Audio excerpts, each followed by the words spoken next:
کتاب مومن کا ہتھیار،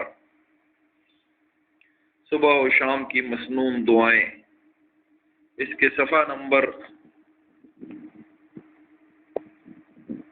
133 پر 133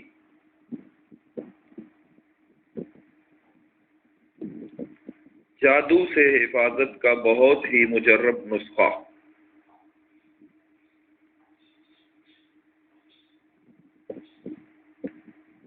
نمبر 1، 11 مرتبہ درود شریف پڑھ لیجئے۔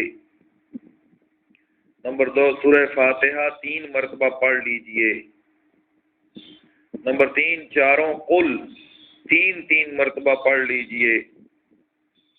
آیت الکرسی 3 مرتبہ پڑھ لیجئے۔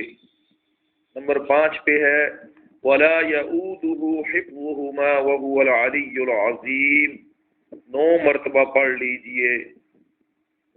اس کے بعد آیت ہے لَقَدْ جَاءَكُمْ رَسُولٌ مِّنْ أَنفُسِكُمْ عَزِيزٌ عَلَيْهِ مَا عَنِتُّمْ حَرِيصٌ عَلَيْكُمْ بِالْمُؤْمِنِينَ رَءُوفٌ رَحِيمٌ وَإِن تَوَلَّوْا فَقُلْ حَسْبِيَ اللَّهُ لَا إِلَٰهَ إِلَّا هُوَ عَلَيْهِ تَوَكَّلْتُ وَهُوَ رَبُّ الْعَرْشِ الْعَظِيمِ، 3 مرتبہ پڑھ لیجئے۔ یہ سورہ توبہ کی آخری آیات ہیں۔ سلام قولا من رب الرحیم، 7 مرتبہ پڑھ لیجئے۔ اور پھر آخر میں 11 مرتبہ درود شریف پڑھ لیجئے۔